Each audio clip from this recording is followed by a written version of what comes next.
안녕하세요. 반갑습니다. 좋은 아침입니다. 9월 10일 오늘의 본 재테크 이슈 보타쿠가 전합니다. 추석 이후에 재테크 전략을 어떻게 가져가야 할지에 대해서 대한민국 10대 증권사의 리서치 센터장들이 목소리를 냈습니다. 그 내용을 제가 간략하게 오늘 영상으로 전달을 해드리도록 하겠습니다. 먼저 다 아시다시피 가장 핵심은 미중 무역 전쟁이죠. 미중 무역 전쟁을 통해서 글로벌 경기가 둔화되고 있습니다. 그러다 보니까 가장 중요한 이제 우리가 보는 금융시장의 불확실성이 커지니까 결국은 전문가들이 한 목소리를 내고 있는 게 일단 투자 기간은 짧게 갖고 가라. 네, 당연한 거죠. 그리고 기대 수익률을 낮추라라고 하고 있습니다. 포트폴리오는 일단 현금성 자산을 10% 정도를 보유하고 두 번째 당연히 안전자산이겠죠. 금이나 채권, 달러와 같은 안전자산 비중을 높이라라고 얘기를 하고 있습니다. 그러면 큰 틀에서 이렇게 말씀을 드렸는데 정통 자산별로 어떻게 투자하는 것이 좋은지 전문가의 이야기들을 전달해 드리도록 하겠습니다. 전통 자산은 주식, 채권, 부동산, 원자재, 현금 이 비율을 어떻게 갖고 가냐인데 오늘은 이제 당연히 그 부동산 부분은 빠질 거고요. 먼저 주식시장에 대해서 어떤 이야기를 하고 있냐. 일단 미국과 한국의 주식 비중을 높이고 불확실성이 커지는 신흥국들은 낮추라라고 얘기를 하고 있습니다. 자, 미국 주식, 한국 주식 비중을 높이라라는 같은 목소리를 내자면 방향은 다르죠. 한국은 저평가됐으니까 들어가라는 거고 미국은 가장 좋은 주식 투자처다라고 얘기를 하고 있습니다. 10대 센터장들이 47.1%가 최고의 투자처로 미국 주식시장을 꼽았습니다. 앞서 말씀드린 것처럼 미중 무역 분쟁에 대한 어떤 불확실성이 아직도 남아 있지만 미국 정부죠. 정부의 이제 금리 정책, 금리 인하에 대한 기대감을 좀 더 높게 보고 있고요. 특히 또 IT 기업이라든가 소프트웨어 기업들 그리고 서비스 기업들에 대한 성장성을 높게 보기 때문에 미국 주식에 투자하라라고 얘기를 하고 있습니다. 유럽과 일본에 대해서는 어떤 얘기를 하고 있냐? 일단 다 아시다시피 유럽은 지금 정치적인 불확실성도 커져 있고요. 그 다음에 재정 상황도 좋지 않기 때문에 주식 투자는 낮춰라. 그리고 일본, 자 안전자산 하면 떠오르는 게 엔화입니다. 엔화 쪽으로 돈이 몰리고 있죠. 그럼 당연히 엔화가 강세를 핀다라는 겁니다. 일본도 수출 주점 중심 국가다 보니까 수출에 있어서는 엔화의 강세는 좋지 않고요. 당연한 거죠. 여기다가 이제 앞으로 소비세 인상, 지금 이제 앞으로 이제 펼쳐질 텐데 이로 인해서 내수 시장도 좋지 않다 보니까 일본 주식 시장에 대한 투자 비중도 좀 낮추라라고 전문가들은 얘기하고 있습니다. 자, 브라질, 러시아 이쪽 한번 볼까요? 네, 브라질, 러시아, 인도, 신흥국들 중에 이제 아무래도 원자재 갖고 먹고 살았던 나라죠. 아시다시피 과거 이제 중국이 지투로 성장하면서 세계 공장 역할을 하면서 어마어마한 수혜를 본 국가들, 그 중에 대한민국도 있지만, 브라질, 러시아 그때 브릭스라고 하는 그 펀드 기억하시죠? 그때 엄청나게 성장했던 이런 나라들은 사실 핵심이 뭐냐면 글로벌 경제 성장입니다. 지금 당연히 둔화가 돼 있으니까 이런 기업들, 이 원자재를 중점적으로 움직이는 국가들에 대한 투자는 좋지 않겠죠. 당연히 비중을 낮추라고 얘기하고 있고요. 특히 이런 원자재 같은 경우는 특히 원유, 예를 들어서 15년 사이클을 갖고 있다라고 합니다. 굉장히 덩치가 크고요. 움직임이 어떻게 보면 좀 둔화된 그렇기 때문에 나중에 회복하는 것도 굉장히 어려울 것이다라고 얘기를 하고 있습니다.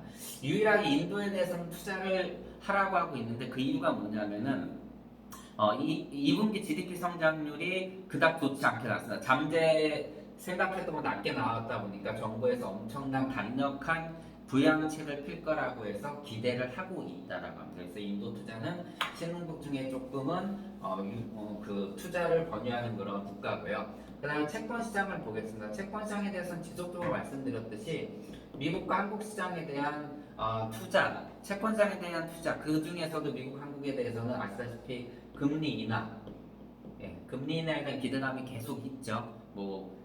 트럼프에 대해서 어저께 잠깐 말씀드렸지만 트럼프가 당선을 하기 위해서는 경제 성장을 만들어내야 되는데 재정 정책이 있고 여러 가지 정책이 있겠지만 가장 핵심적으로 보고 있는 금리 인하를 통해서 지금 그 성장을 꾀하고 있습니다. 그래서 계속적으로 지금 금리 인하를 통한 환율 그러니까 달러를 약세를 피면서 결국은 여기서 좋은 성과를 내므로써 표심을 얻겠다고 얘기를 하고 있는 거고 한국도 뭐 미국의 이제 정책을 같이 봐야 되겠지만 한 1% 정도의 금리 인하에 대한 것들을 계속 지금 생각하고 있는 상황이기 때문에 결과적으로 채권 투자는 좋다라고 얘기를 하고 있습니다.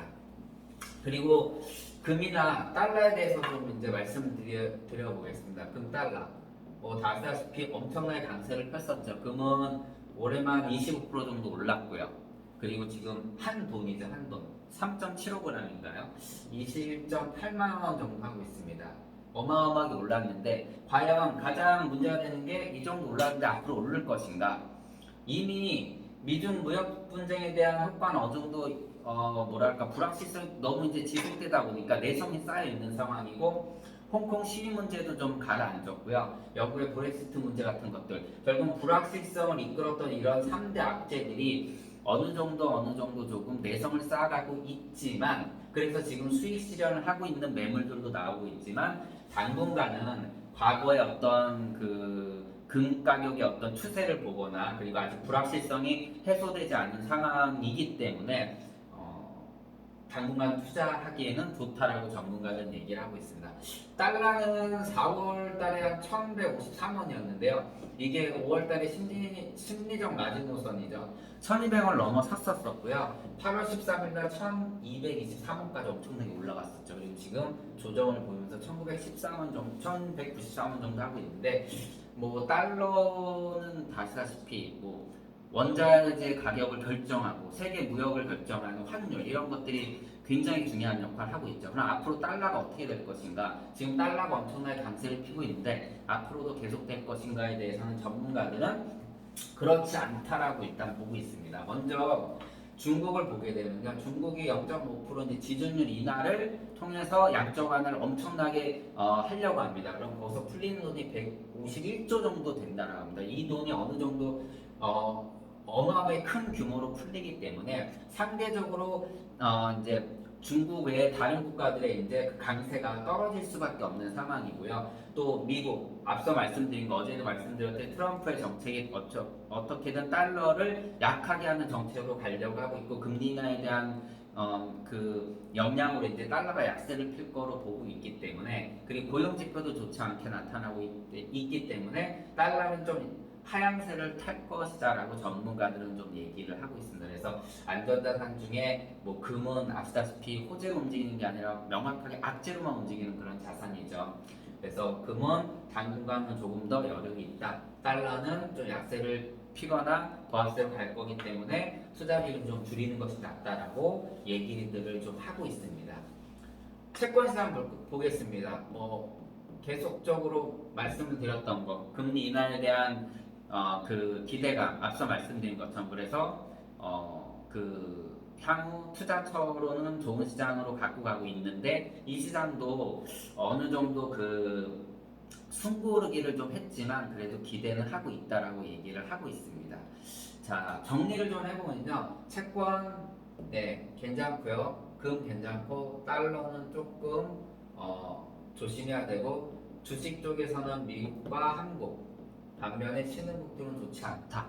네, 그리고 유럽이나 브라질 이러한 원자재 국가들은 좋지 않고 유럽도 좋지 않고 일본도 좋지 않고 결국은 이러한 포트폴리오를 좀 갖고 가는 거고 큰 틀에서 보면은 앞서 말씀드린 것처럼 결과적으로는 안전자산 중심으로 갖고 가고 기간을 좀 짧게 해서 투자하는 것이 좋다라고 얘기를 하고 있습니다.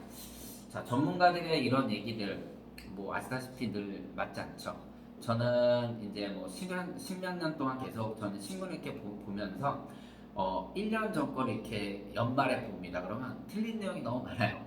하지만 이 전문가들 이야기는 충분히 우리가 고려를 해서 듣고 귀를 기울여서 우리가 우리의 자산을 관리하고 고객 자산을 관리하는데 굉장히 좋은 초석으로 삼아서 그 도움을 받을 수 있는 쪽으로 갖고 가는 게 분명히 맞다라고 생각합니다. 왜냐하면 이 금융시장이라는 게 예측하기 너무 어렵죠. 조금만 시간이 길어진다면 예측하기 어려운 게 당연한 거고요. 심리적으로 작용을 한다면 또 순식간에 변할 수 있는 그런 시장이기 때문에 그것이 저는 당연하다고 생각을 합니다. 그래서 저는 늘 항상 장기 투자, 장기 인플레이션에 대한 수혜를 볼 수 있는 그런 자산에 투자하는 것이 저는 개인적으로 좋다라고 생각을 합니다. 물론 단기, 중기, 장기 투자가 필요하겠지만요. 자, 오늘은 추석 이후에 재테크 전략을 어떻게 갖고 가야 될지에 대해서 전문가들 이야기들을 제가 전달해 드렸고요.